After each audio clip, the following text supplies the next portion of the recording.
Muy bien, muy bien. Vamos a continuar con el tema de herramientas de poder. ¿Qué será, qué será una herramienta de poder? ¿Qué será una herramienta de poder? Vamos con el señor Giraldo.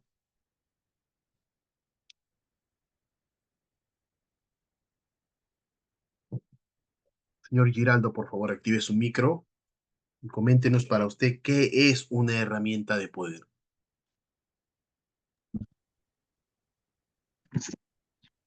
Mm, ¿Qué será una herramienta de poder, señor Giraldo? ya. ¿O qué Ah, sabemos de lo que es una herramienta de poder, señor Giraldo? herramienta. Coméntenos. Me parece que hay dificultad con el señor Giraldo. Vamos con señor Edilberto. Eh, Vamos a pasar con el señor Edilberto. Parece que hay problemas con el señor Giraldo. Edilberto, por favor, active su micro.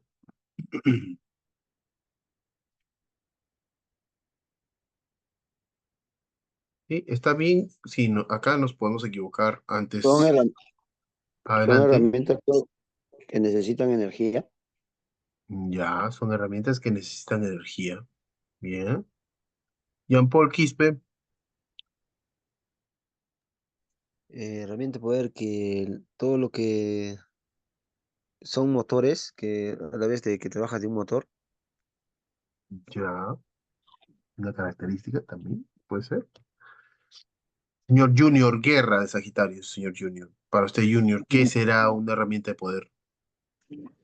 Herramienta de poder puede ser un esmeril, Ya, sería un un, ejemplo. como es todo lo que, herramienta de poder, todo lo que tiene motores, puede ser, Ya, lo muy que bien, ya utiliza ya no por medio de manualmente, sino tiene que tener energía. muy bien, muy bien. Gracias, Junior. Hasta ahí creo que vamos bien, ¿no? Recordemos que, y les voy a mencionar, ¿no? Que las herramientas de poder, ¿sí? Son todas aquellas herramientas que requieren o necesitan ser alimentadas con energía para su funcionamiento. Y este tipo de energías pueden ser eléctrica, neumática o hidráulica. ¿Qué más podremos decir de las herramientas de poder? ¿Qué más podría decir el señor Luis Trujillo? ¿Qué más nos podría decir acerca de las herramientas de poder?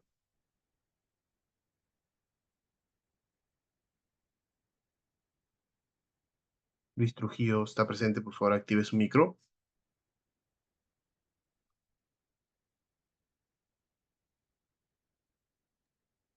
La herramienta de poder, si lo usamos mal, puede generar lesiones. Puede generar lesiones. Muy bien señalado, señor Luis Trujillo. ¿Qué más podríamos decir acerca de las herramientas de poder? Señor Giraldo, a ver si ya funciona su micro.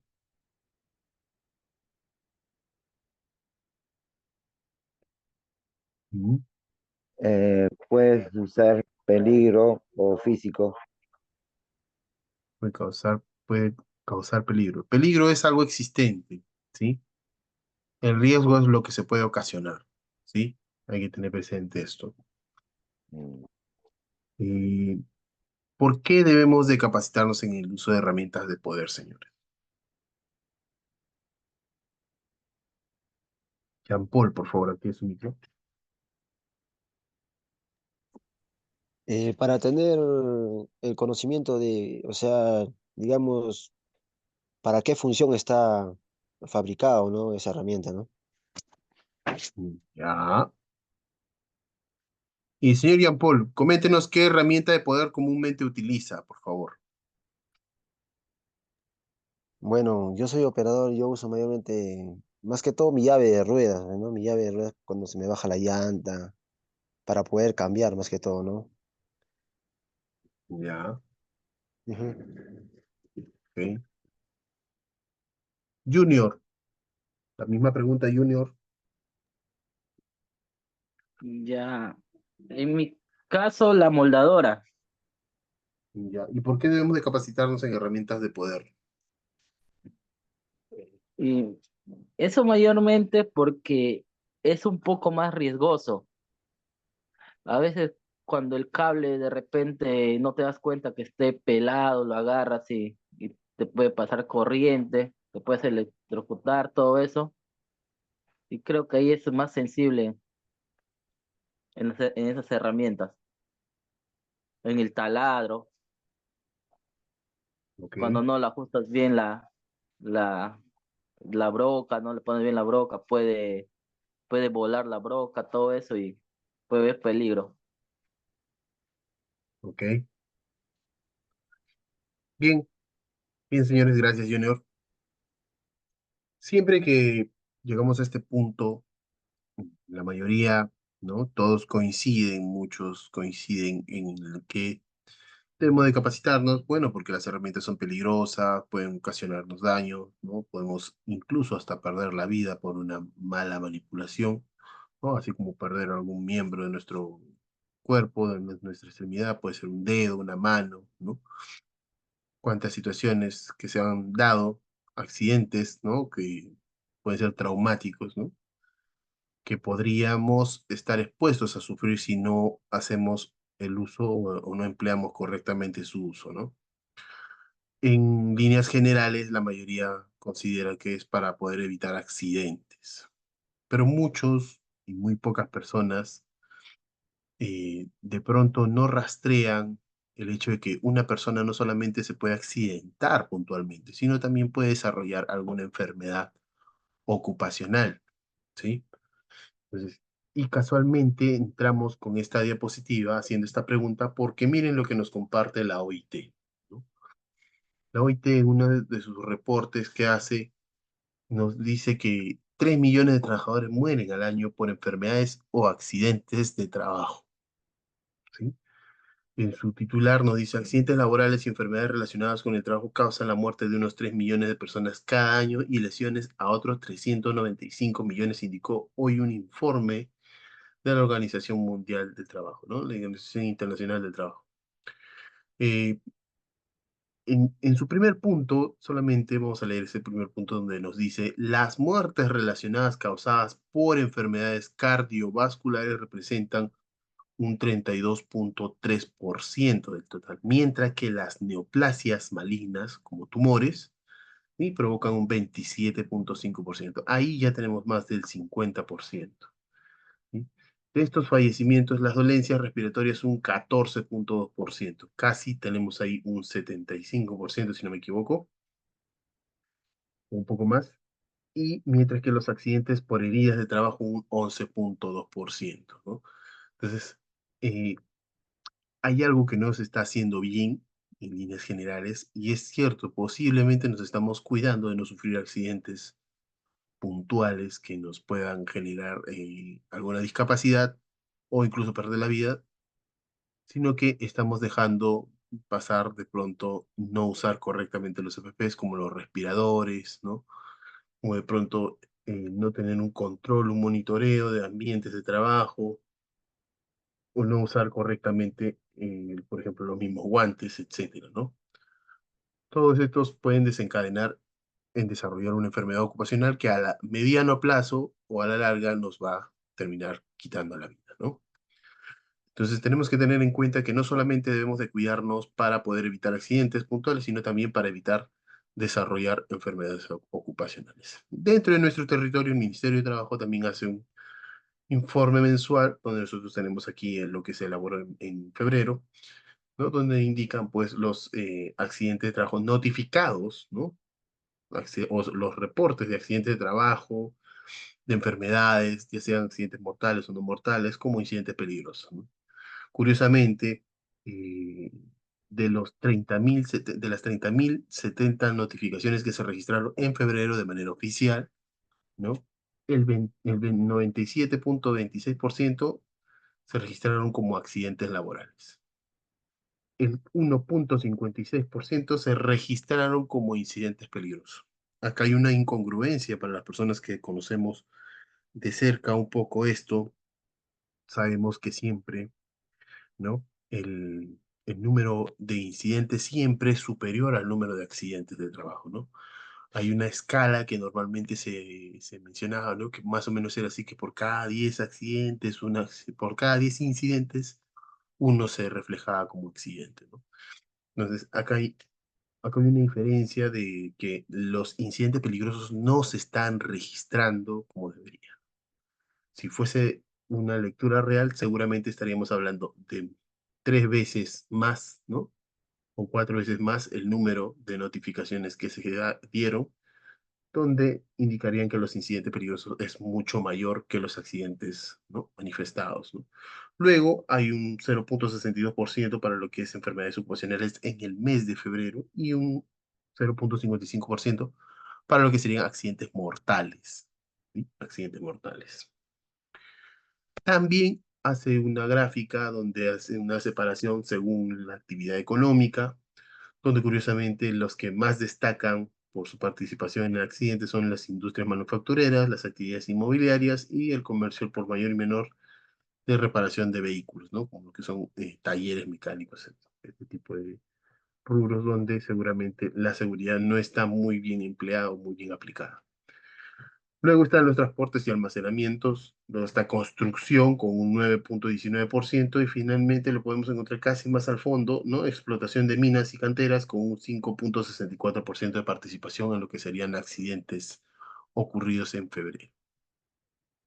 También vamos a ver una lectura en el tiempo, ¿no? De lo que venían ocurriendo los accidentes mortales ocurridos a lo largo del tiempo del año 2023 y hasta febrero del 2024. Luego tenemos la lectura también de las enfermedades ocupacionales, donde se habían registrado pues, los mayores picos en julio y en octubre, en septiembre y en julio del año pasado, ¿no? Con respecto a a los presentes registros de enfermedades ocupacionales, donde más se había notado. Otra gráfica que comparte este boletín también es esta de aquí, que donde uno puede decir ahora que no solamente los hombres tenemos participación en lo que son accidentes, ¿no? También hay mujeres que están participando tanto en los trabajos como en la lista, ¿no? de estadísticas de accidentabilidad. Afortunadamente o desafortunadamente podríamos decir que como su participación es mínima, también su reflejo de número de accidentados es menor, ¿no? Por ejemplo, en máquinas, de manera general, por el agente causante identificado, en máquinas tenemos 118 varones accidentados, mientras que con mujeres o damas hay 13 damas identificadas, ¿no?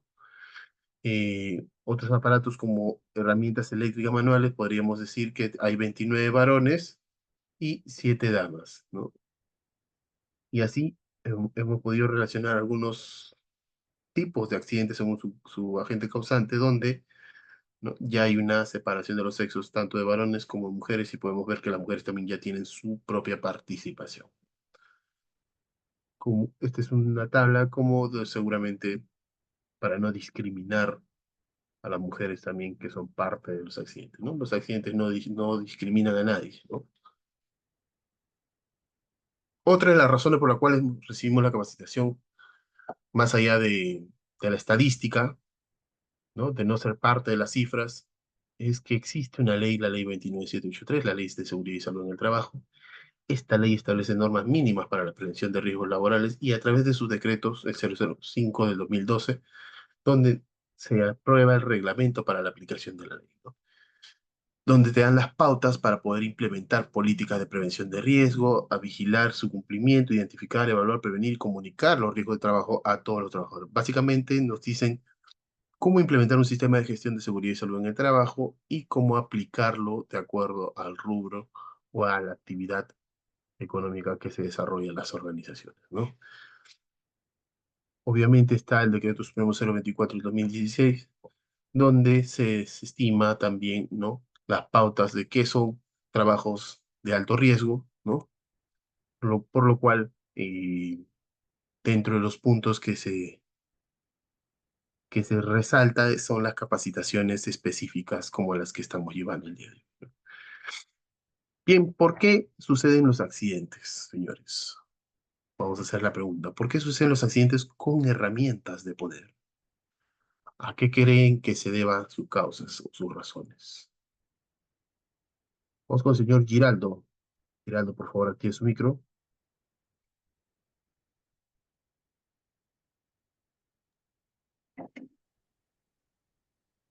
Eh, porque las herramientas suceden accidentes porque están en mal estado Ya, y antes de lo que son accidentes, antes tiene que verificar las herramientas antes de empezar a trabajar. De ahí viene el accidente. ok, ok, bien. Gracias, señor Giraldo. Puede ser por defecto de las herramientas, como dicen. Jean Paul, También puede ser cuando no usas, no lo pones las guardas de seguridad, o también cuando realizas, cuando la máquina no está diseñada para ese trabajo y lo haces con eso, pero, y también exceso de confianza. un exceso de confianza y cuando utilizas la herramienta inapropiadamente. Bien, Ujú. ok. Vamos con el señor Luis Trujillo.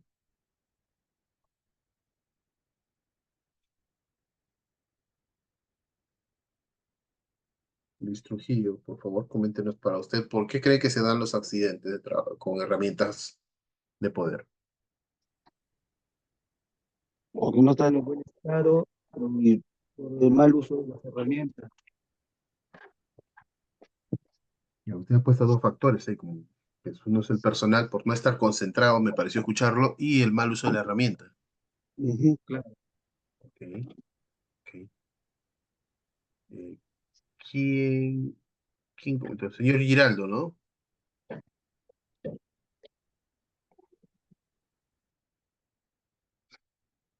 Junior, Sí, también puede ser mala ubicación en el área de trabajo. mala ubicación en el área de trabajo. Ya, ¿no? Eh, mal posicionamiento podría ser lo que te trataba de Claro, entender. exacto. Claro, exacto. O Sí, puede darse. no está en el lugar adecuado para poder hacer ese trabajo. Ajá, muy bien, muy bien. ¿Y señor Giraldo quiere comentarnos algo más con respecto a la pregunta?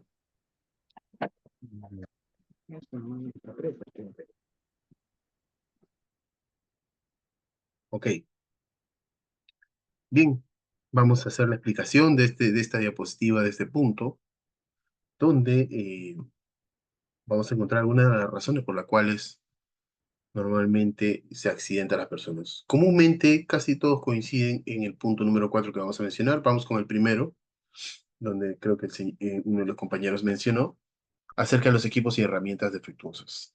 Pueden darse accidentes eh, considerables con los equipos o herramientas defectuosas. Bueno, tanto como considerables o peligrosos, quizás no tanto, pero sí se pueden generar pues algunos efectos secundarios a la exposición de estas herramientas cuando ya empiezan a presentar defectos o por su falta de mantenimiento, de pronto nos exponemos a algunos efectos como la vibración, ¿no? Que se pueden dar ya por el desgaste de las herramientas. Esto no solamente se ajusta o no solamente aplica a las herramientas viejas o usadas, ¿no? Que ya tienen un alto recorrido, también se puede dar a una herramienta relativamente nueva, ¿no? Debido a una mala manipulación, una mala operación, se puede dañar la herramienta, ¿no? Entre comillas, la herramienta nueva, y en cuestión de horas la herramienta puede tener un rendimiento, ¿no? Que es igual o semejante al de una herramienta con mayor recorrido. ¿Cuándo se puede dar esto de esta manera? Normalmente, vamos al ejemplo de la moladora, ¿no? Ustedes saben que la moladora es una herramienta multiusos, utilizan para desbastar, para pulir, cortar, etcétera, ¿no? Estas amoladoras, dentro de de los accesorios que les colocan más allá de los discos, muchas veces también para remover óxido o pintura le utilizan estos cepillos de copa, ¿sí? Estos cepillos de copas pueden, si no son compatibles con la herramienta, ¿no? van a generar un daño, un efecto que a primera vista se percibe en la vibración de la herramienta. Cuando colocamos un cepillo de copa que no es compatible a las revoluciones para lo cual está diseñado, es muy probable que esa amoladora vibre tanto que no lo vamos a poder sostener más de 1 minuto o 2 minutos seguidos, ¿sí?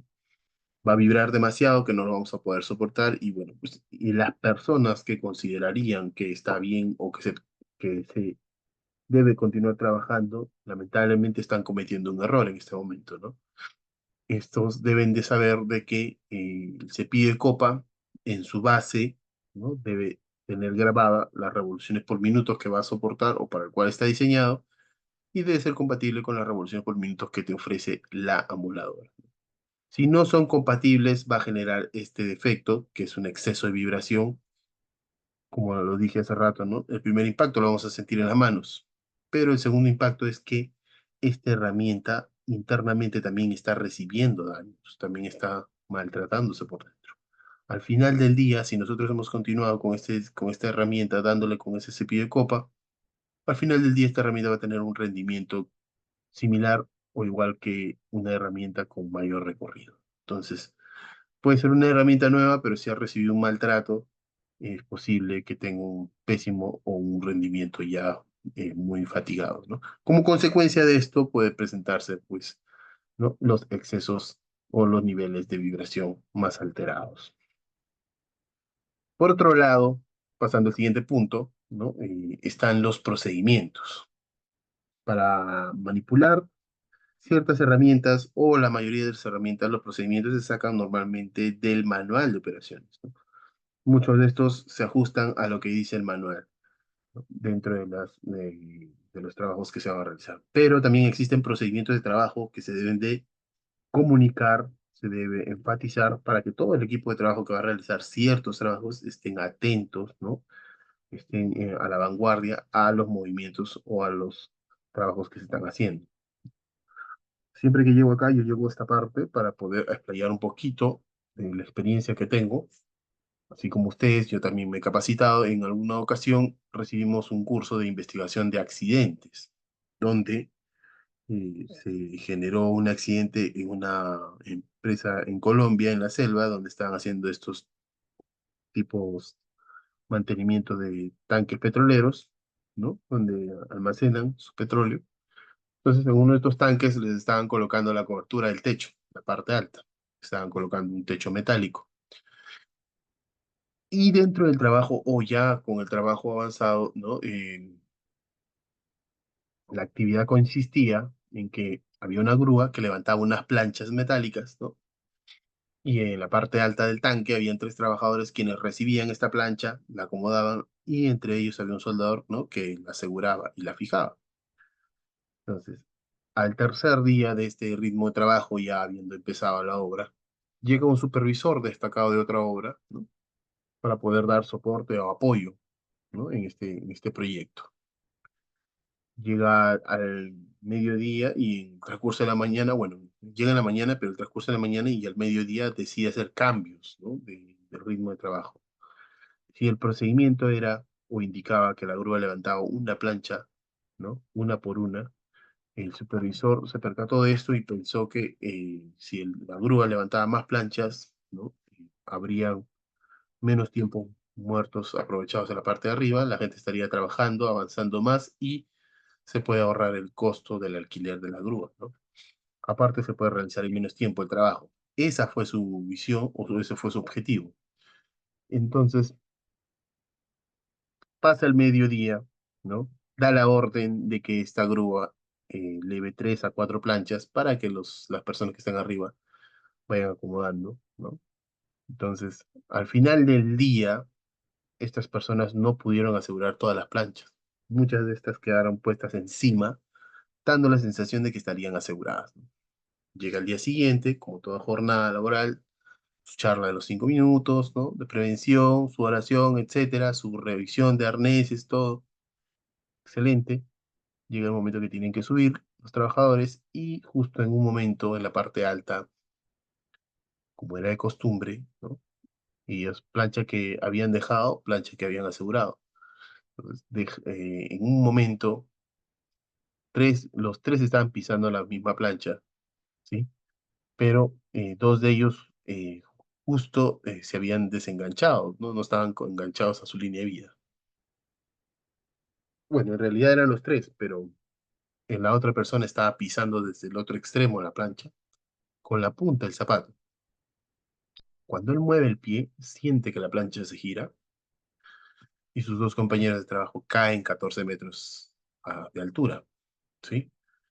Ellos pierden la vida producto de esta caída, ¿no?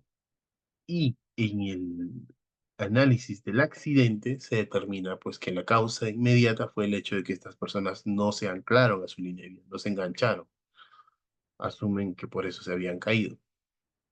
Pero cuando se hace el análisis más profundo, se determina que la causa básica fue el cambio de procedimiento, ¿sí? La alteración al procedimiento. Eso fue lo que provocó que estas personas sufrieran este accidente para la investigación. Entonces, es por eso que un procedimiento se debe de respetar, se debe de evaluar si se va a hacer cambios, ¿no?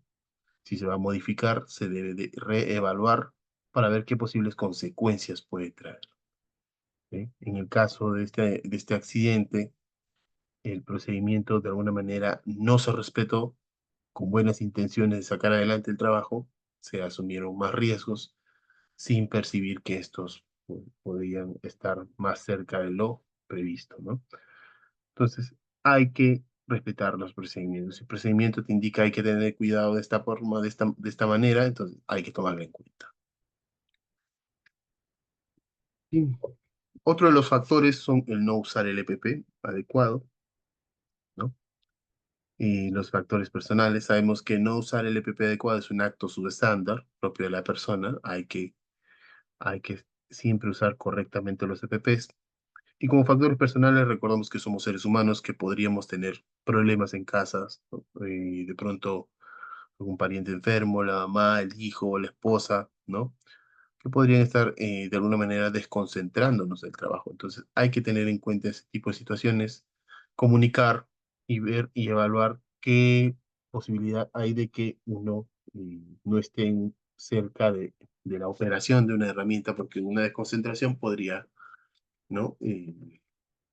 Costar un accidente. Lo otro sería que los compañeros bromistas, que nunca faltan, ¿no? Se les ocurre hacer sus gracias justo cuando se están realizando la manipulación o la operación de ciertas herramientas, ¿no? Por otro lado, normalmente mencionan siempre el desconocimiento, la falta de uso o capacitación, ¿no? De las personas, falta de entrenamiento. Se puede entender hasta cierto punto que esto puede conllevar a un accidente. Pero curiosamente, las personas que más se accidentan son aquellas que tienen más experiencia y que conocen las medidas de control que se deben de hacer o tomar para poder realizar los trabajos, ¿no? ¿Qué pasa? Que con el tiempo uno gana cierta experiencia, ¿no? Lo hace sentirse experto manipulando ciertas herramientas. Llega un momento en que empiezas a manipularla con una mano, llega un momento en que empiezas a retirarle la guarda, ¿no? Ya tienes control de todo, estás acostumbrado a trabajar así porque es la manera más práctica y de alguna manera más cómoda para trabajar. Sin contar que, eh, sin contar de que en cualquier momento puedes sufrir un accidente, ¿no? Cuando estos accidentes se reflejan, ya esto no es simplemente un exceso de confianza, sino es una negligencia, ¿no? Porque la persona que sufre el accidente sabía las medidas de control, sabía el procedimiento, sabía que no debería retirarle la guarda y aún así ejecutó un trabajo conociendo o sabiendo las medidas de control. Entonces, cuando pasan estas cosas, muchas veces las organizaciones o las empresas se lavan las manos indicando, mire, acá está su capacitación, la persona sabía, pero no quiso hacer caso, ¿no? Ya escapa de nuestra responsabilidad. Entonces, muchas veces hay que tener cuidado con eso, ¿sí? Y por último, hay que leer bien el manual de operaciones, ¿no? En el manual de operaciones vamos a encontrar mucha información acerca del uso correcto de la herramienta, el uso apropiado. Adicionalmente a ello, si no accedemos al manual de operaciones de la herramienta, es muy probable que podamos acceder a su placa de características, porque toda herramienta tiene o cuenta con una placa de características. ¿Sí? Y ahí vamos a encontrar información importante acerca del uso de la herramienta. Por último, tenemos los insumos que, bueno, podrían ser insumos sin garantía, ¿no? Insumos mal almacenados, ¿sí? Que podrían fallar, como por ejemplo los discos de corte, ¿no? Los discos abrasivos, que pueden generar este tipo de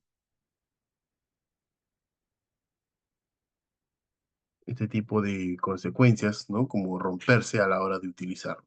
Ahora, no solamente tiene que ser un insumo sin garantía, de pronto me dicen, no, este es un disco chinito que no tiene certificación, no, no vale, no, y este se va a romper. Pueden asegurar que se puede romper por el hecho de que no cuente con una certificación. Pero eso no quiere decir o no exhorta a los discos comerciales de marcas reconocidas, ¿no? Que no se vayan a romper. ¿Sí? Si uno lo almacena incorrectamente, es muy probable que se dañe la estructura y pueda romperse. Si uno manipula incorrectamente la herramienta con estos discos, así sean de garantía, también se pueden romper.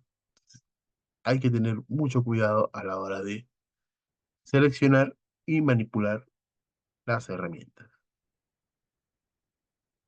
¿Hasta ahí alguien tiene alguna consulta?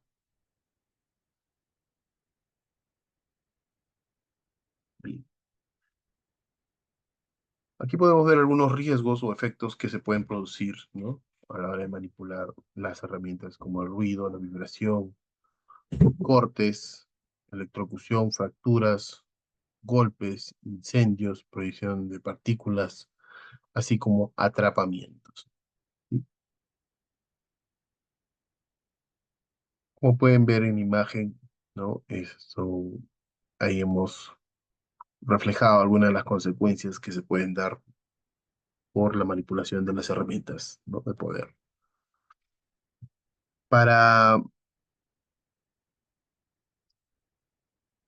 para entender, esta es pregunta de examen, ¿no? ¿Cuántas aplicaciones puede desarrollar una herramienta? Le va a venir esa pregunta y ustedes tienen que responder porque la correcta es debido a que es así, ¿no? Que las herramientas pueden desarrollar hasta 2 aplicaciones, ¿no? En el caso de las herramientas de poder, por ejemplo, tenemos las herramientas de corte, como la sierra caladora, la sierra circular, la sierra sable, las sierras de banco, sierra sin fin, la radial, gleteadores, veniladoras, tronzadoras, etcétera, ¿no? Para perforar tenemos los taladros, rotomartillos, llaves de impacto, atornilladores, rebajadores, tornos, instaladores, etcétera, hasta taladros con base magnética. Para fijar tenemos los mismos taladros, llaves de impacto, atornilladores, ensambladora, clavadora, tapizadora, grapadoras y los mismos rotomartillos. Por último, para remover tenemos esmeriles de banco, esmerilador angular o amolador angular, esmeril recto, ¿sí? Taladros, instalador, demoledor, pavimentos, lijadoras, pulidoras, cepillos, canteadoras, hidrolavadoras, etcétera.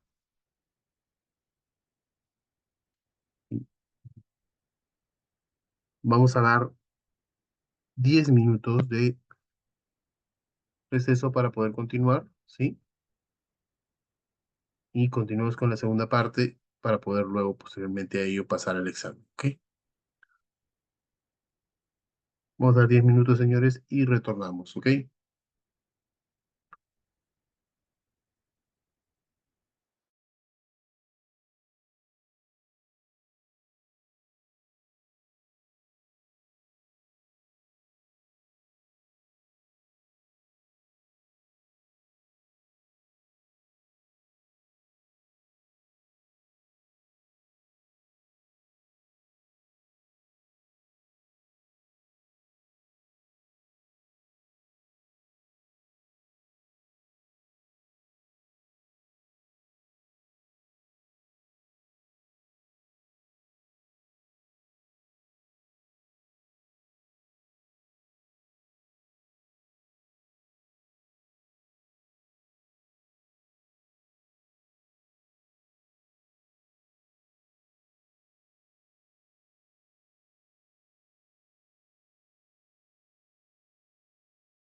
Bien, señores, toca hablar de lo que sería una de las herramientas más usadas, ¿no?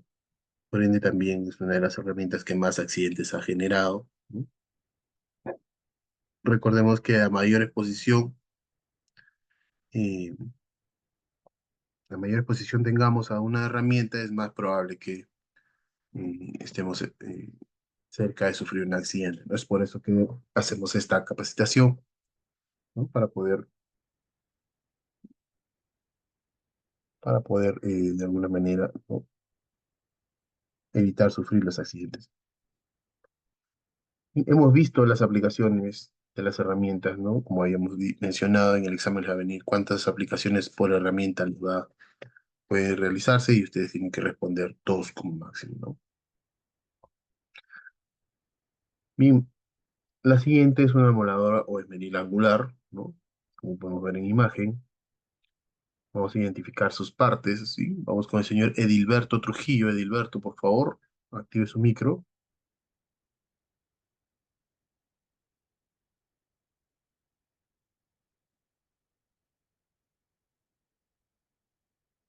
Edilberto, por favor, active su micro. ¿Me puede repetir la pregunta, por favor? Sí, Edilberto, coméntanos en la figura número 1 de la diapositiva, ¿qué se está señalando?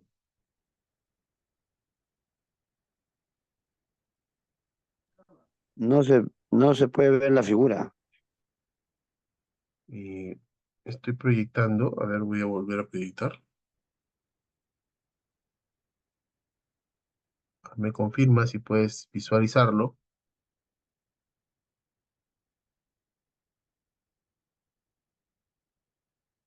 ¿Puedes visualizarlo ahora sí? Sí, ahora sí. Ya. En la figura número 1, ¿qué se está señalando aquí?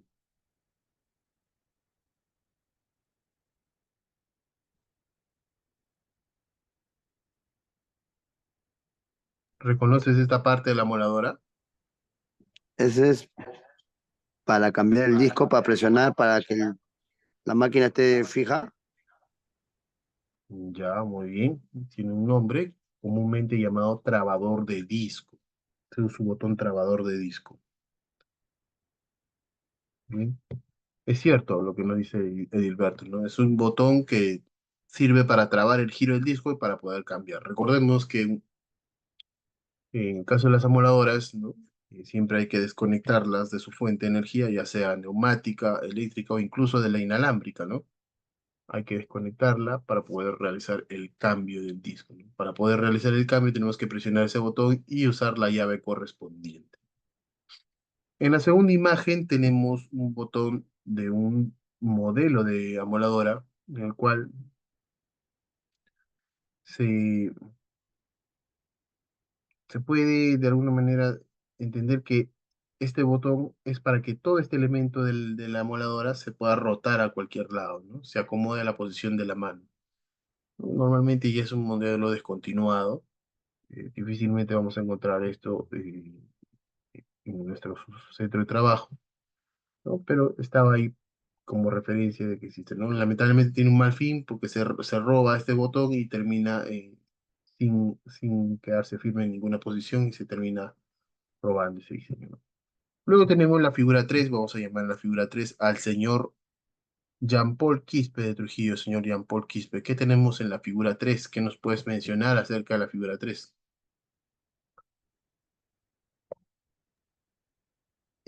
Para que se mantenga ahí en revolución en automático, no se No, ve bien. no, esto de aquí no es exactamente eso. Junior, por favor, Junior. De repente Junior sabe. Sí, el interruptor El para interruptor. prender la... Sí, exacto, el interruptor.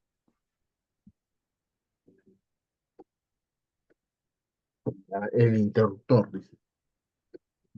Algo además, aparte de que sea simplemente el interruptor, ¿qué más podría ser o qué más sería? Para dar funcionamiento a la máquina. Ok, para el funcionamiento de la máquina. Venga, hasta ahí vamos bien. Lo que están viendo ustedes es un sistema de encendido hombre muerto. ¿Sí? Algunas unidades mineras, como Nexa, les van a exigir que sus amoladoras angulares cuenten con este sistema de encendido hombre muerto. ¿En qué consiste este sistema de encendido hombre muerto? Tiene dos características puntuales, ¿no? Una que para encender necesita de un doble movimiento para poder encender, ¿no? Por ejemplo, tenemos el botón número 2 y el botón número 1 señalados ahí en la diapositiva. Para yo poder accionar o encender el trabajo del motor de la moladora de mi máquina, debo de poder accionar primero el botón número 1, ¿sí? Pero para yo poder accionar el botón número 1, lo debo destrabar con el botón número 2. El botón número 2 sirve como un trabador del botón número 1. Entonces tengo que hacer un doble movimiento para poder darle arranque a la herramienta. Obviamente, mientras yo mantenga presionado estos botones, mantenga accionados los botones, va a trabajar la máquina. Desde el momento, esta es la otra característica de este botón, desde el momento que yo suelto o libero de presión estos botones van a regresar a la posición de apagado. ¿Sí? Estos van a regresar a la posición de apagado y obviamente la máquina dejará de revolucionar. ¿Para qué hicieron o para qué se hizo esto? Anteriormente, con los botones de encendidos convencionales que tú los podías presionar y se quedaban en la posición de prendido, ¿sí? Cuando se desconectaba la fuente de energía, lo primero que hacía el operario era volver a conectar la fuente de energía teniendo la máquina en su posición de encendido. Y si esta estaba mal ubicada o mal sujeta, siempre terminaba pues afectando a alguien que esté cerca, como cortándolo o como generándole un daño. Hay accidentes que se dan de este tipo, ¿no? Debido a ese tipo de sistemas. A raíz de eso y de ese problema es que se desarrolla este sistema encendido doble muerto para poder diferenciar y al mismo tiempo darle un margen de mayor seguridad a la hora de utilizar la moladora, ¿no? Adicionalmente a esto, en Unidad Minera Cerro Lindo exigen que las amoladoras con sistema encendido hombre muerto cuenten con esta asa de protección, lo cual no es para colgar ni enganchar la moladora, sino es para poder proteger que los botones se accionen accidentalmente. Si vamos a suponer que estamos trabajando al ras del suelo, una persona está sentada y pone la moladora a un costado suyo. Y la moladora está, bueno, pues con el disco mirando hacia el cielo, ¿no? Obviamente todo esto mirando hacia el cielo. Y si no está protegido, queda expuesto a que alguien que no vea o no lo tenga en su rango de visión lo pueda pisar y lo pueda accionar. Entonces, ¿para qué? Para evitar ese tipo de accidentes es que exigen que las amoladoras cuenten con este tipo de guarda de protección. Adicionalmente a esto, vamos a ver, bueno, vamos a la siguiente parte. En la otra imagen a la derecha tenemos también un sistema de encendido hombre muerto del tipo paleta, ¿sí? Su gatillo es del tipo paleta, ¿sí? Acá tiene su botón número 2 que lo traba, pero este modelo de amoladora cuenta con un botón que sí, mientras yo mantengo presionado este y acciono este botón, se va a mantener accionada la herramienta y va a mantenerse en marcha. Sí, así yo lo suelte, se va a mantener presionado, ¿no? Es la contraparte de esto, de la razón de ser de este botón. No recomiendo que se utilice debido a que le resta su margen de seguridad, ¿no? Bien, luego tenemos esta imagen. Vamos a ver con el señor Edilberto. Señor Edilberto, ¿qué cree que signifique o nos quieran decir con esta imagen? Esta imagen, esta figura le he sacado de un manual de operaciones. ¿Sí? ¿Qué cree que signifique o nos quiera decir con esta imagen?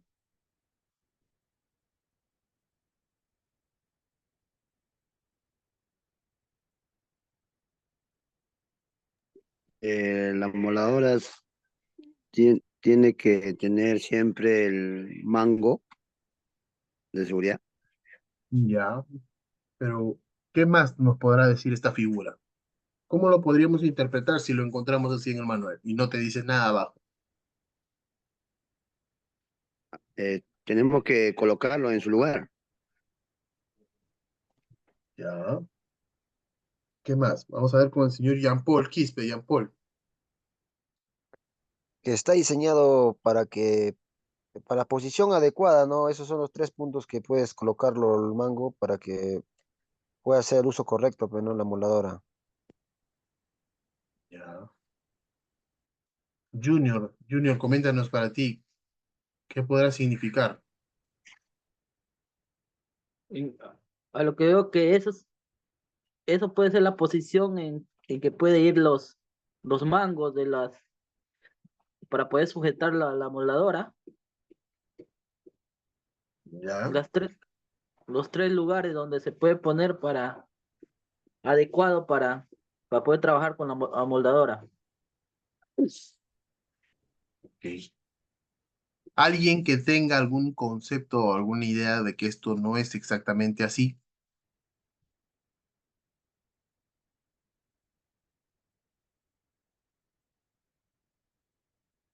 Como sabrán, adelante Giraldo. Según la posición que la máquina va a circular, ahí se puede poner la manija con la mano. Que la máquina va a circular. Claro, se pone la manga como debe ser, pues, para que agarre bien la máquina, como hace movimiento fuerte, para que agarre bien. Pues. Ya, ya. Miren, gracias, señor Giraldo. Ustedes ven acá tres posiciones en las cuales se puede atornillar el mango auxiliar a la moladora, ¿no? Olvidémonos de la guarda y todo eso, ¿no? Vamos a asumir que esta es la posición A, esta es la posición B y esta es la posición C, ¿sí? Para efectos del uso de los discos de corte o desbaste, sobre todo con los discos abrasivos, señores, siempre se debe de usar el mango auxiliar en esta posición. Jamás acá, ni tampoco aquí. Así yo sea zurdo o diestro, así yo acomode mi mano izquierda adelante o mi mano derecha adelante, yo tengo que sostener la moladora o la máquina con ambas manos, ¿sí? Con ambas manos. Y lo vamos a ver aquí. Voy a abrir una, un programa para que podamos graficarlo mejor, ¿sí? Espero que lo puedan percibir mejor. ¿Pueden ver ahí la imagen? ¿Confirman? Sí, Bien. Sí, podemos relacionarlo con una moladora, ¿sí? Como la imagen que vimos hace un rato, ¿no? Que tiene el mango auxiliar desde este punto, acá, o acá, o acá, ¿no? Bien, les había mencionado que la posición para poder cortar y devastar era esta de aquí, y no esta y no esta. Vamos a sustentar por qué no ninguna de estas dos. ¿Cuáles son los riesgos de atornillarlo en esta posición o en esta posición? ¿Sí? Vamos a asumir que estamos atornillando en la posición B, como lo habíamos mencionado en la diapositiva. Si nosotros colocamos el mango auxiliar y lo atornillamos en esta posición, vamos a tener más o menos esta configuración. Y si queremos cortar con un disco, vamos a adoptar esta posición y más o menos ubicaríamos así la herramienta, ¿no? Obviamente también vamos a asumir que nuestro,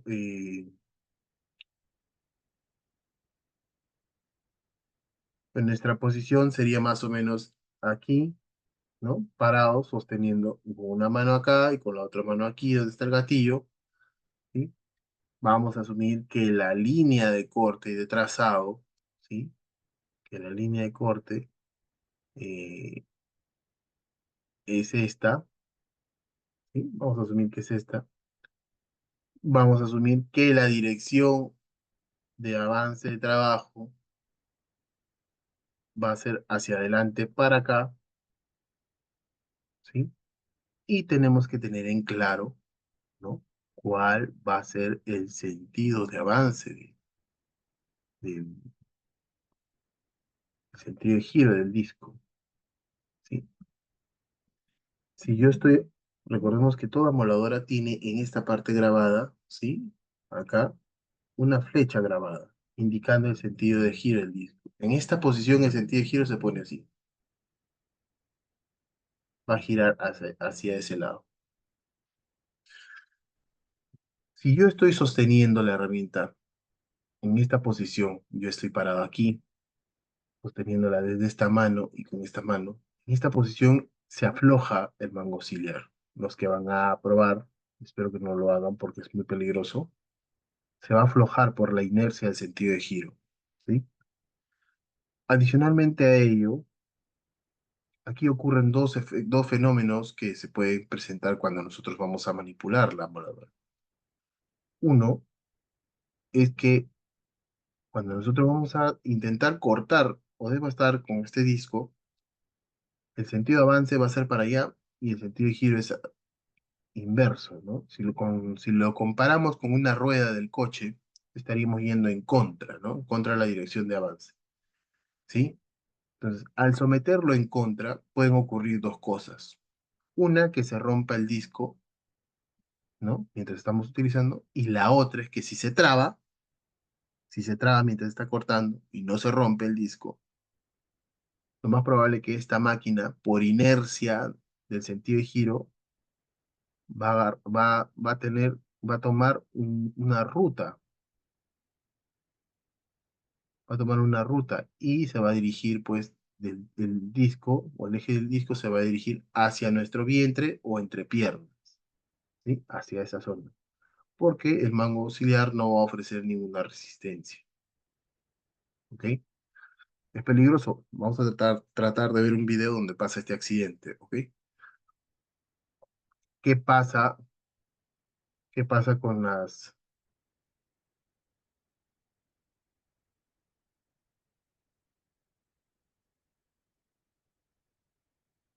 qué pasa con la otra posición? Con la otra posición vamos a poner que es esta la posición, ¿sí? Vamos a suponer que es esta la posición. La posición C lo hemos atornillado desde este lado, ¿sí?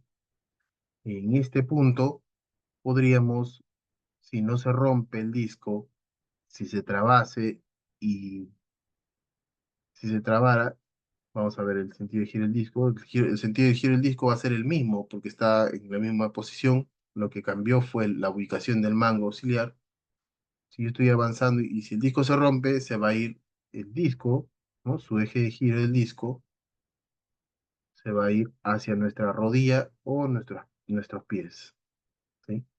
Entonces, en estas posiciones hay un riesgo que la reacción de la máquina pueda llevarse directamente hacia nuestro cuerpo, ¿ok? Distinto o diferente va a ser, ¿no? Distinto o diferente será si nosotros utilizamos en la posición correcta, ¿no? Que sería esta, ¿sí? Vamos a acomodar la figura. Vamos a acomodar la figura. El- no, esto no es. Vamos a asumir que el sentido de avance es este, ¿sí? Esa es la línea de corte. Nuestra posición aquí sí se puede acomodar, ¿no?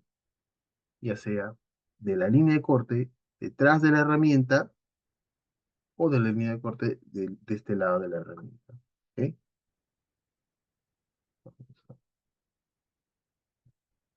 Podemos ubicar, por referenciarlo, vamos a borrar este acá, está muy cerca.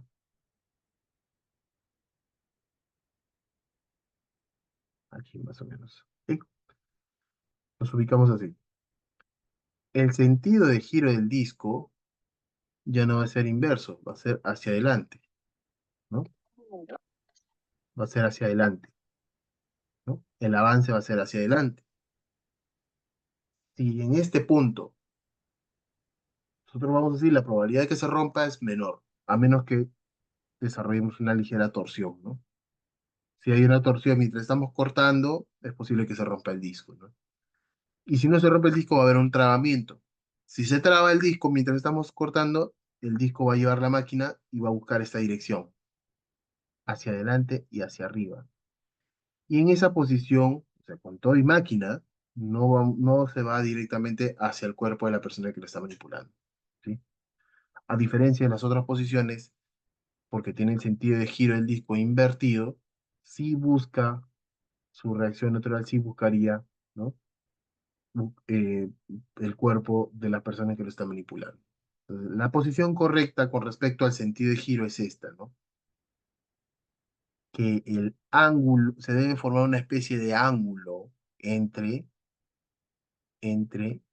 el mango auxiliar hacia el eje del disco, ¿no? Y el mango donde está el gatillo, ¿no? De esta manera sostenemos en este punto aquí y sostenemos en este punto acá, ¿no? De esta manera ofrecemos más firmeza a la hora de sostener una moladora para poder evitar los accidentes que se han mencionado, ¿no?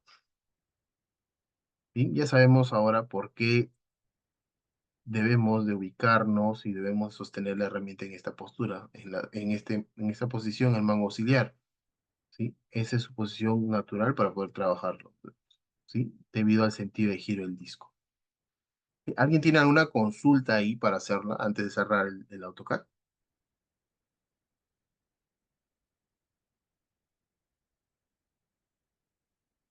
¿Nadie?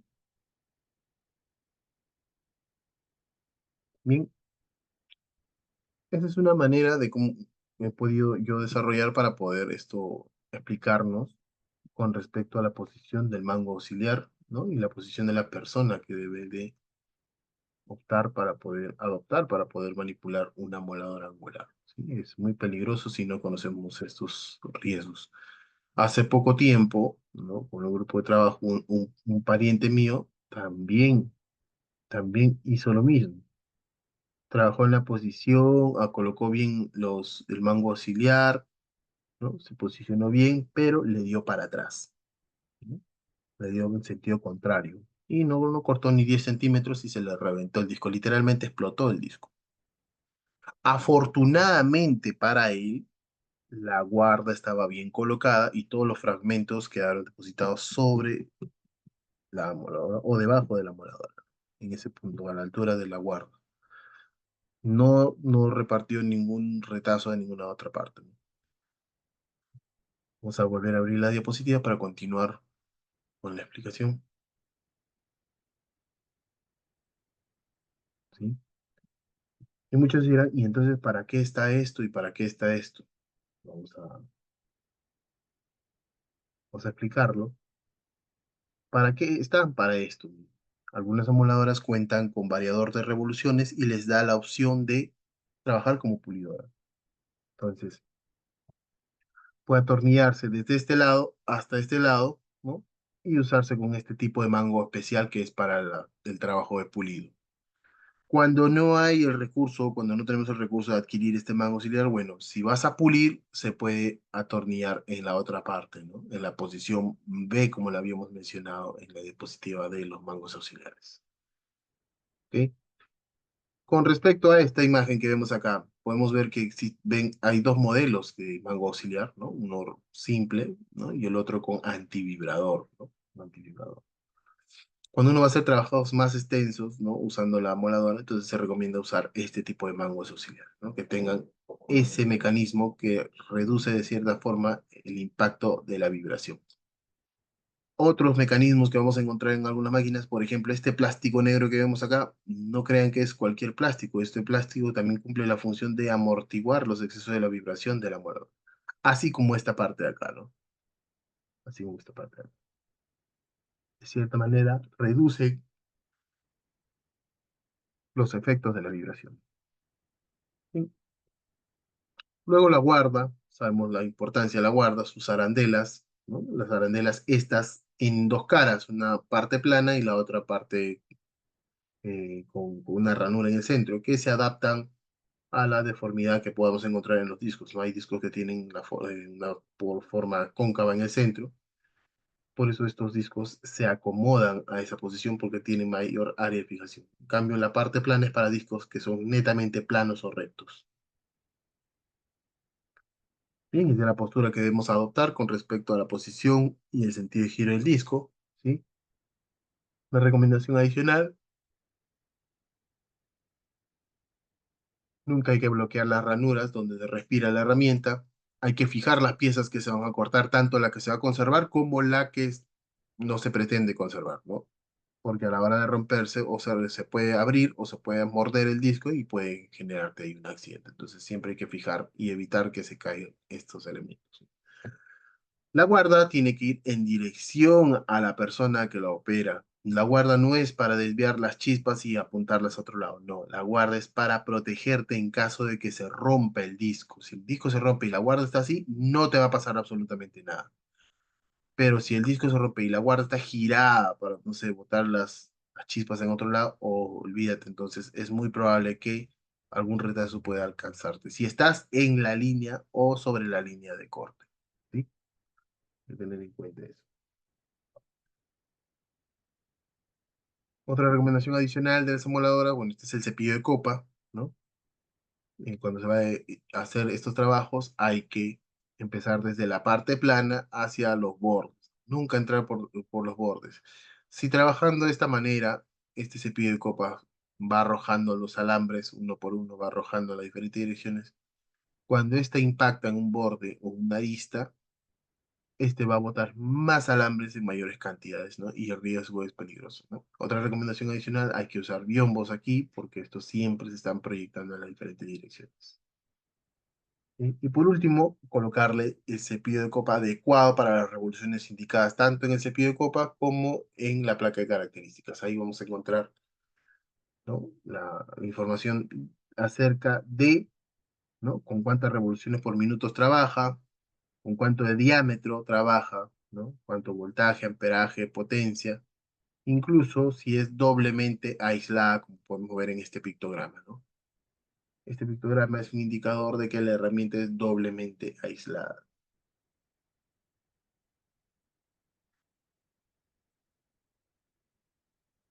Las amoladoras tienen, bueno, en general las herramientas eléctricas tienen esta composición, ¿no? Entra el cable de poder, luego debería llegar al switch de encendido, el switch de encendido debería tener un variador, ¿no? Un variador de voltaje para que este vaya llegando hacia los carbones y los carbones accionen al conmutador y el conmutador seguidamente acciona el motor, ¿no?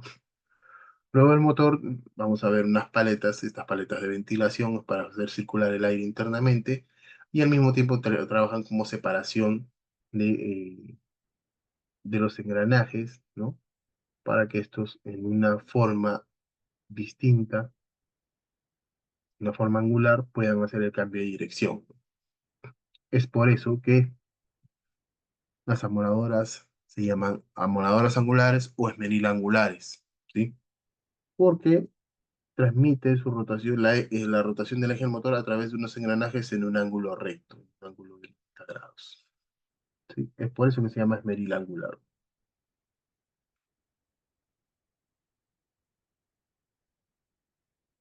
Luego tenemos los discos. Aquí le voy a hacer la pregunta a ustedes, señores. ¿Cuáles serían esos tres criterios para yo determinar si un disco abrasivo lo puedo o no lo puedo descartar? ¿Cuáles serán estos tres criterios para que con un disco abrasivo uno lo pueda o no lo pueda descartar? ¿Sí? A ver, pregunta para todos, por favor. En el chat me ponen su respuesta. Tienen un minuto para poder mencionármelas, aunque sea uno, cada uno. Son tres criterios. Pregunta de examen también.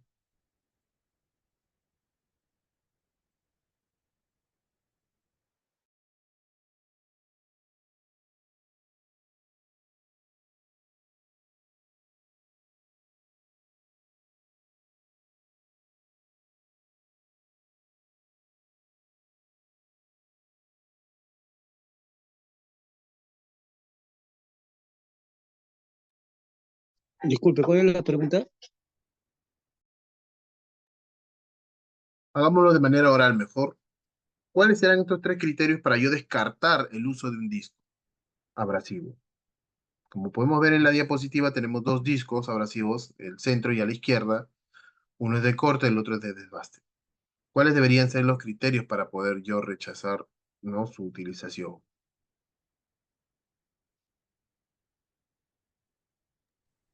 ¿Será el de Baste? No. Hay tres cosas que debo identificar en un disco. En cualquiera de los dos funciona igual. La fecha de caducidad. La fecha de caducidad es una. La fecha de caducidad es una. El Los estado del discos, disco, el estado físico del disco. físico, claro, físico y la medida también para la máquina adecuada, ¿no? No exactamente, pero tiene relación con eso. No exactamente. Vamos con los dos puntos que has mencionado. La fecha de vencimiento. Todos los discos abrasivos por estándar ya tienen grabada la fecha de vencimiento, como esta. ¿Sí? En el caso de discos como D-Wall de aquí, vamos a ver si giramos el disco para el otro lado, vamos a ver que cuentan con su fecha de vencimiento en el otro lado, ¿no? En esta plaquita de metal que lleva al centro. ¿Sí? El estado físico del disco, ¿qué influye el estado físico del disco? Si el disco no ha sido sumergido en agua, si no está con los dientes cayéndose, si no ha sido golpeado, si no ha sido almacenado al fondo del cajón de herramientas, ¿no? Donde ha estado soportando el peso de las herramientas, etcétera. Si no está rajado, si no está roto, entonces, y si su fecha de vencimiento no está dentro de la fecha de vigente, entonces no deberíamos tener ningún problema. Pero si ha pasado alguna de estas cosas, entonces sí se va a ver afectado. Incluso si el disco amaneció en intemperies, ¿no? Ha absorbido humedad y este disco ya ha recibido un daño en su estructura. Entonces, esas son dos de las razones. La tercera razón, vamos a ver qué nos han puesto aquí. Eh, la fecha, el estado del disco, el uso adecuado, el estado del disco. Bueno, el estado del disco ya lo estamos mencionando.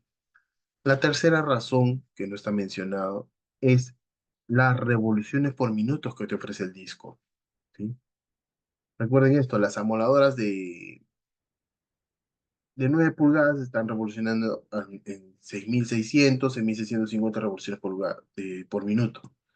Las de 7 pulgadas están alrededor de los 8.500 revoluciones por minuto, mientras que las de 4 pulgadas y media están revolucionando entre 11.000 y 13.300 revoluciones por minuto. ¿Qué quiere decir esto? Yo no puedo usar un disco que era en un inicio de 7 pulgadas, ¿no? Que ya lo gasté y me entre en la emuladora de 4 pulgadas y media. No se puede hacer eso. ¿Por qué no se puede hacer eso? Porque ese disco inicialmente ha sido desarrollado para soportar revoluciones hasta 8.500 revoluciones por minuto. En cambio, la emuladora de 4 pulgadas y media revoluciona entre 11.000 y 13.300 revoluciones por minuto. Lo más probable es que ese disco me reviente o se rompa mientras está trabajando conmigo. Entonces, hay que tener en cuenta ese factor de las revoluciones. ¿Ok?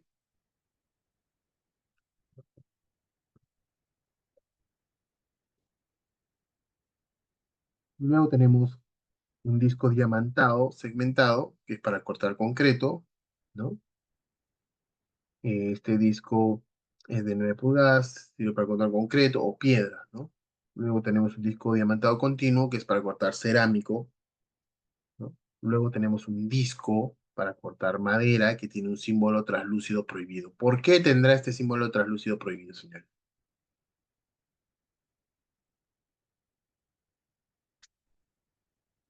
¿A qué creen que se deba?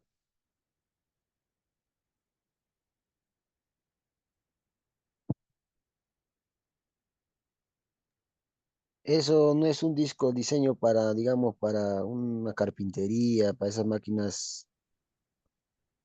Claro, es un disco diseñado para una máquina de cortar madera, ¿no? O una sierra circular. No está diseñado para ser usado en amoladoras. Muchas veces, muchos accidentes se han dado por eso, ¿no? Por haber sido utilizados en amoladoras. ¿Por qué?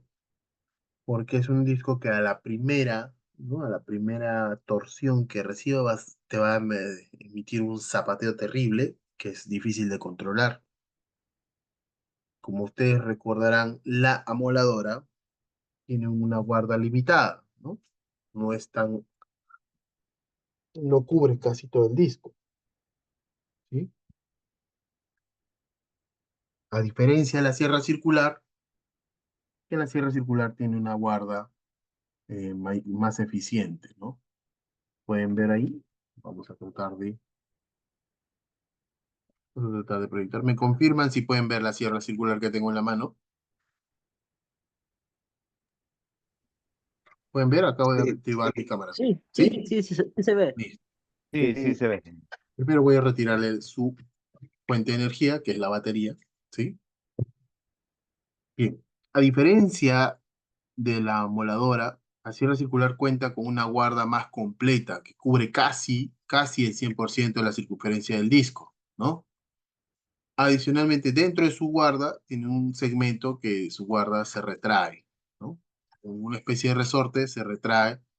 ¿Y esto es para qué? Para que cuando los dientes del disco entran a cortar, ¿no? No se vean afectados mientras está cortando. Y una vez que se retira la guarda o el disco se retira del corte, esta guarda regresa a su posición a proteger de que tenga contacto directo, ¿no? Con nuestras manos. En carpintería, muchas veces, los carpinteros hacen esto. Le ponen un lápiz, un taco acá, ¿no? Lo traban para que esto de aquí no los moleste a la hora de insertar el corte en la madera, ¿sí? ¿Qué pasa cuando están cortando así y de pronto se traba el disco? Se traba el disco, no te va a aguantar, solamente dar un movimiento simple. Lo que va a hacer, te va a reaccionar la máquina y te va a botar. Pero a diferencia de la moladora, vamos a suponer que esta es la moladora y yo estoy cortando en este sentido, la moladora revoluciona hacia adelante, pero la sierra circular revoluciona hacia atrás. Los discos, por eso tienen esta posición, los discos, si lo pueden ver,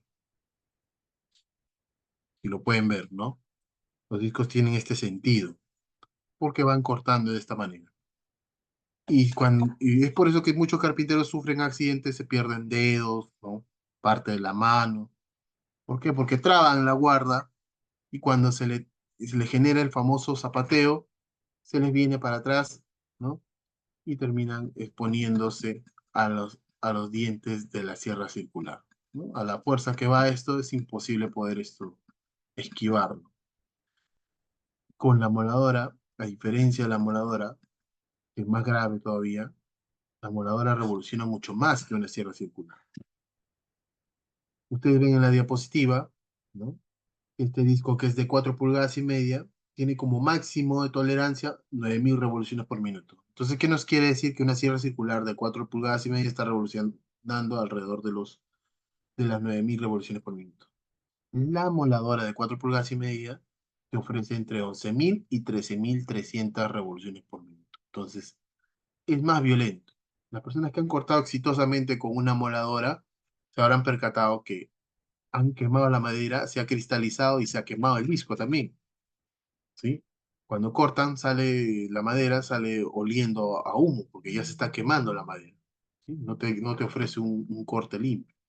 En cambio, la sierra circular tiene menor revolución para mantener el corte limpio y poder darte un buen acabado a la zona de corte.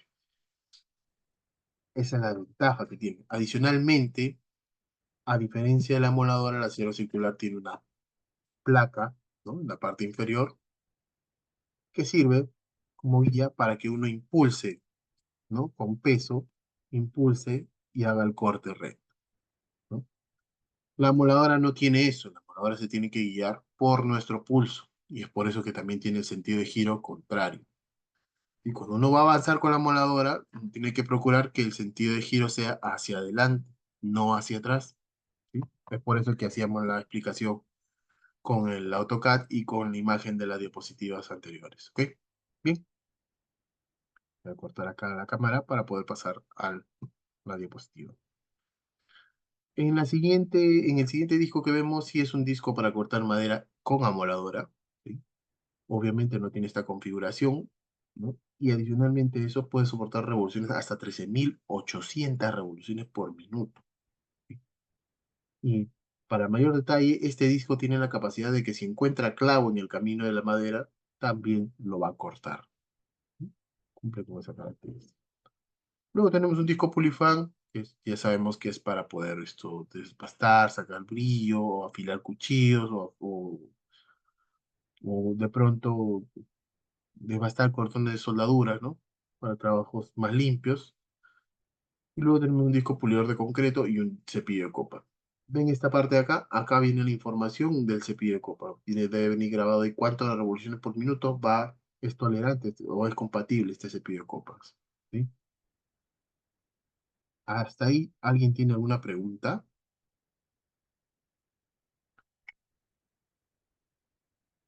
Nadie.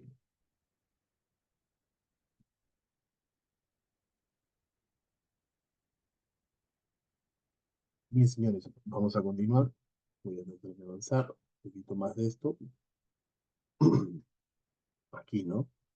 Muchos se preguntarán, ¿y en qué momento ya es momento de cambiar el disco una vez que se usa? Y acá la recomendación que nos dan es que los discos de 7 pulgadas deben de tener una vez que alcancen un diámetro de 10 centímetros, ya se pueden cambiar. Y los de 4 pulgadas y media, una vez que alcancen un diámetro de 6 centímetros, también ya se puede cambiar. Ya se debería de cambiar, ¿sí? Es con relación al cambio de los discos, hay que tener en cuenta eso siempre. A ver qué lo tenemos aquí, a ver si nos alcanza tiempo. Ok, ya estamos un poco limitados. Con respecto al procedimiento del uso de esmeril, hemos visto muchas de las recomendaciones, ¿no? Entre las de lo mencionado anteriormente, donde sí destaca un punto, ¿no? Como podemos ver aquí, donde dice al operador deberá usar siempre el esmeril por debajo del hombro, nunca sobre cabeza ni cortar sobre cabeza. Siempre que se presente una situación como esta, ténganlo presente, por favor, para todo trabajo que vayan a hacer, no solamente en la unidad minera, sino para todo compañero que ustedes puedan ver en esta condición. Hay que recordarles esto, muy peligroso, puede ser mortal, ¿sí? Cuando se van a hacer cortes o desbastes sobre cabeza, tienen que eliminar la posibilidad de haber usado otro tipo de elementos, ya sea máquina de soldar, ya sea oxicorte o ya sea una turbineta, alguna herramienta que no ofrezca los riesgos que te ofrece una moladora angular. Es cierto, más eficiente de pronto puede ser una moladora angular, pero si se choca o a veces se golpea entre paredes, ¿no? El disco puede terminar botando la máquina y puede terminar impactando en la cabeza de la persona, ya que es el miembro más expuesto debido a la postura que se está adoptando. Adicionalmente a ello, la firmeza para sostener la herramienta no es la misma que tenerla como la habíamos mostrado en las diapositivas. Sostener una herramienta sobre cabeza implica mayores riesgos. No es el único que expone o te expone a sufrir un daño también con los taladros, cuando se va a perforar sobre cabeza o de manera paralela en lo alto, no tenemos la firmeza ni la posición que se debe, entonces eso hay que tener mucho, mucho cuidado. Si por A o B uno intenta de una u otra manera y no hay de otra forma más que hacerlo sobre cabeza, entonces deben de recurrir a la presencia del supervisor y este se debe quedar en el sitio, ¿sí? De trabajo, mientras ustedes hacen ese trabajo.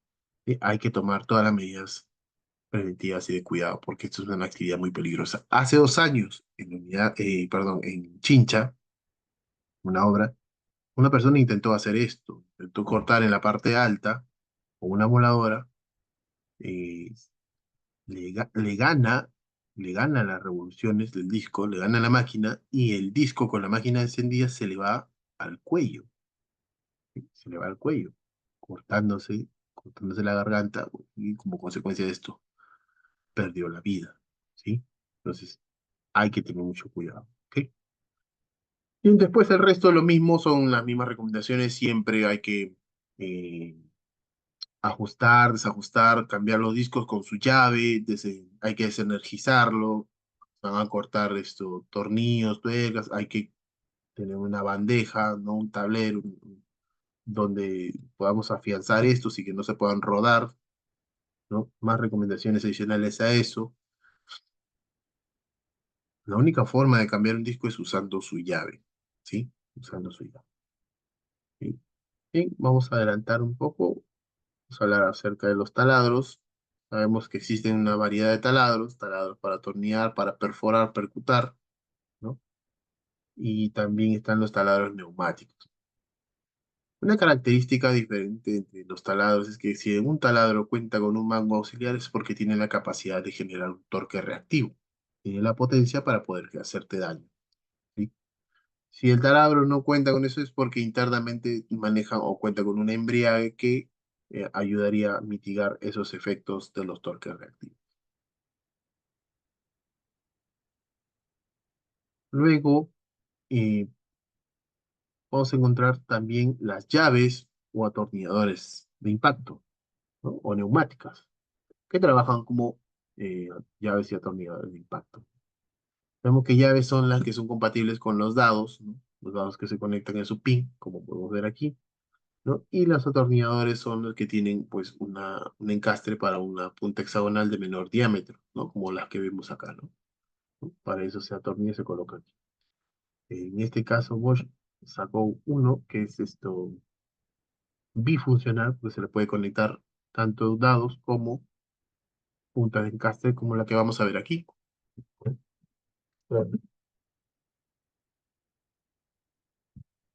Ustedes pueden ver acá, ¿no? Este tiene una punta de base o de encastre hexagonal que se puede colocar ahí, ¿no? También se le puede colocar un dado en esta parte aquí, ¿sí? Es la manera de trabajar. Bien, bien, con respecto a esto, a su función, debemos de tener una regla básica de trabajo con respecto a estas herramientas, en que si queremos obtener mayor torque, debemos de trabajar a la menor velocidad o menor revolución, ¿no? Eh, trabajan por su transmisión, debemos de entender que a mayor velocidad vamos a tener menor torque y a menor velocidad vamos a obtener mayor torque. Entonces, ¿de qué nos va a servir esto para poder plantear o trabajar de manera secuencial dependiendo el material con el que vamos a trabajar? Si vamos a perforar, si vamos a atornillar o si vamos a percutar, ¿no? Esta es una regla para poder prolongar el uso, ¿no? de los accesorios, ¿no? Las brocas, por ejemplo, ¿no? Si vamos a perforar concreto, si vamos a perforar madera, ¿no? Hay que saber hay que empezar siempre desde lo básico, no le podemos meter de frente a la máxima velocidad porque lo vamos a romper, ¿no? Los peligros existentes básicamente son los mismos, con el riesgo de los torques reactivos o atrapamientos por estos mismos. Muchas veces vamos a ver situaciones en las que de pronto se puede girar el taladro y si nuestras manos estaban expuestas a quedar atrapadas en el giro, ¿no? O pueden terminar golpeando. Los torques reactivos. ¿Cómo evitamos los torques reactivos, ¿no? Nos dicen siempre hay que usar brocas afiladas, perfectamente, las brocas dañadas o desgastadas producen considerablemente más fricción y tienen tendencia a atascarse, ¿no? Hay que dejar desalojar material a la broca cuando hacen perforaciones profundas, sacando la broca regularmente de la perforación. Esto va a reducir la fricción de la broca. Siempre haga punto centro a perforaciones de más de 6 milímetros para reducir la presión del operario hacia la pieza de trabajo. Y por último, guíe y sostenga el taladro con ambas manos usando el mango auxiliar. Use refrigerante para reducir la fricción y desgaste prematuro de la broca. Por último, no quiero irme sin antes mencionar, ¿no? Que toda herramienta se debe probar, todos los gatillos antes de ser usado, ¿sí? Antes de energizarlos, antes de ponerlo a su fuente de energía. Hay que probar si funcionan o no los botones de encendido o de secuencia, dependiendo con lo cual vamos a trabajar, ¿no? Bien, les voy a pedir por favor que activen su cámara para poder hacer el pantallazo del curso de herramientas de poder.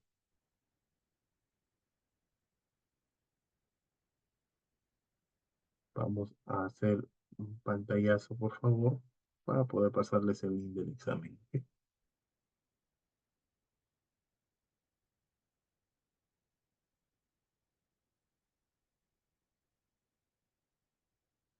A ver, a la de tres, todos mirando.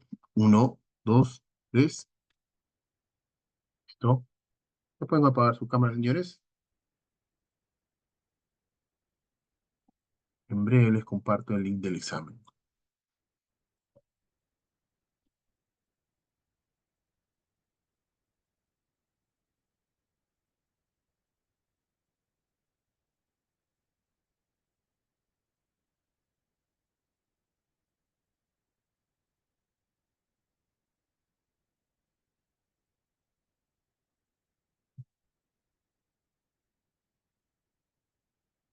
Ahí está, igual, por favor, no olvida colocar apellidos y nombres con mayúsculas, ¿sí?